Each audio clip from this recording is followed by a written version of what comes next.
Saudara, Pusat Pelaporan dan Analisis Transaksi Keuangan atau PPATK memblokir sejumlah rekening bank yang tidak menunjukkan aktivitas transaksi selama 3 bulan atau lebih. Rekening itu dikategorikan sebagai dorman, yakni rekening pasif. Terkait hal ini, PPATK menyebut pemblokiran rekening pasif untuk melindungi nasabah.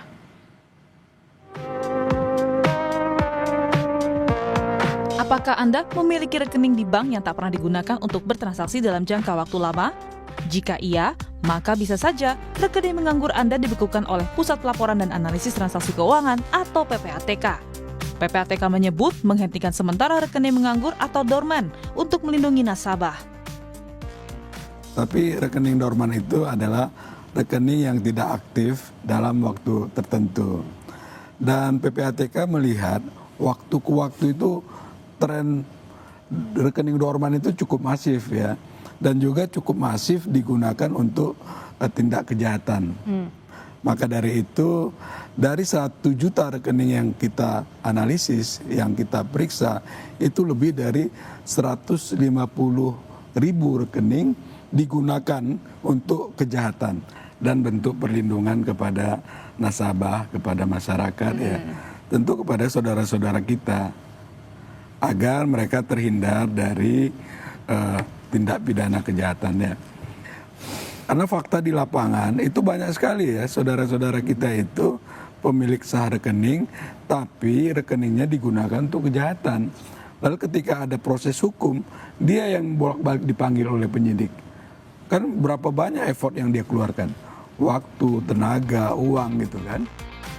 Data PPATK bilang ada 140.000 lebih rekening dorman yang membuka celah digunakan untuk kejahatan.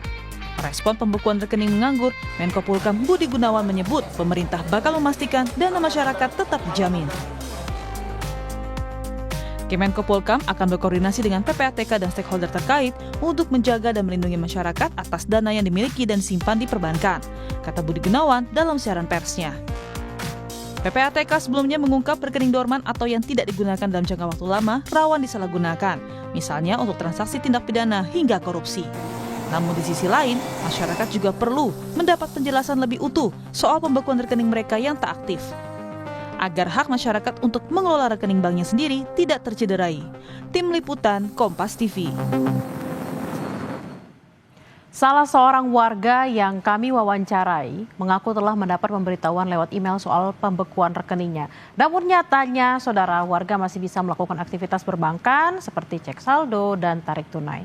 Oleh karena itu, warga pun meminta penjelasan utuh dari PPATK soal regulasi dan kriteria rekening yang rawan diblokir. Boleh diceritakan nggak Mbak, ini kira-kira waktu itu kapan kemudian Mbak Azizah tahu rekeningnya diblokir, kemudian ini dari mana taunya Mbak? Ya, saya sebagai nasabah salah satu bank, terus pada hari Rabu, tepatnya tanggal 16 Juli, jam setengah 12 siang tuh saya dapat transferan BSU tahap 4.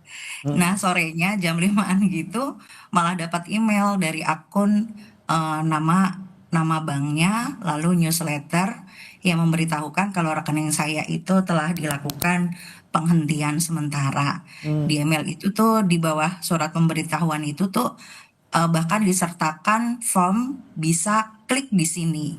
Nah, menurut saya kok jadi kayak nggak sejalan ya antara kebijakan dan implementasinya. Pertama karena meski sudah mendapat pemberitahuan telah dilakukan penghentian sementara, tapi faktanya rekening saya masih bisa digunakan sampai saat ini.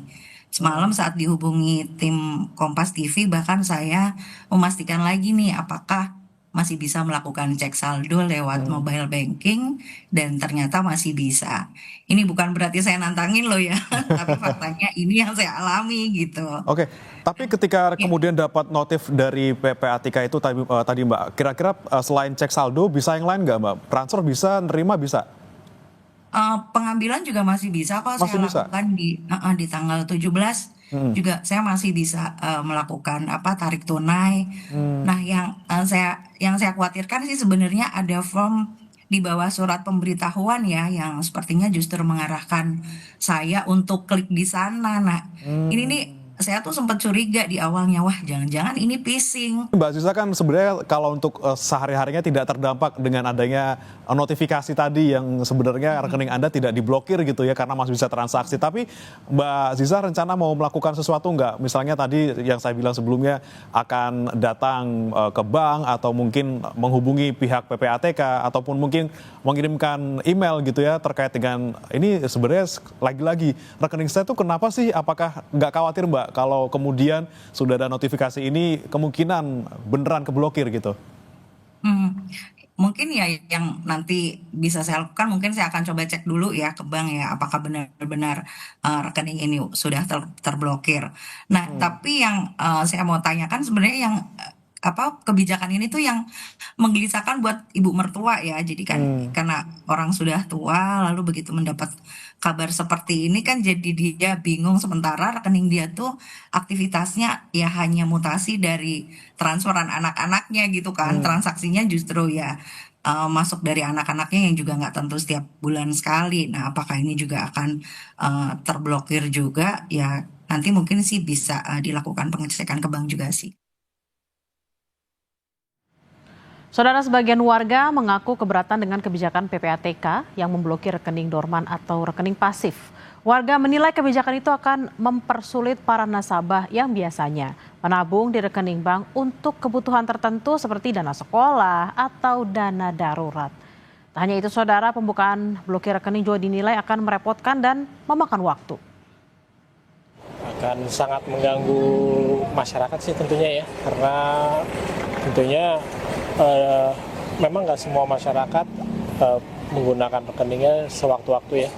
Cuma dalam kondisi darurat, kalau rekeningnya terblokir pasti akan sangat membuat susah dan membuat rasa tidak nyaman lah ya tentunya. Sih sebenarnya lebih baiknya tuh ditanya dulu apakah ini rekeningnya masih aktif atau enggak, jangan langsung main diblokir dulu aja gitu. Kalau bisa sih jangan dulu diambil keputusannya, dibuat regulasinya tuh yang lebih jelas dulu. Misalnya kalau emang rekening itunya tidak aktif dan kalau misalnya mungkin karena ketakutan ada fraud juga, rekening yang penipuan atau kayak gimana gitu kan, ya mending digali dulu. Kalau menurut saya, kalau sebagai orang kecil, kalau dibekukan itu mengganggu untuk aktivitas saya, buat saya naruh duit di bank, karena buat suatu saat saya butuh, mungkin untuk mengambilkan susah gitu, buat kebutuhan saya juga.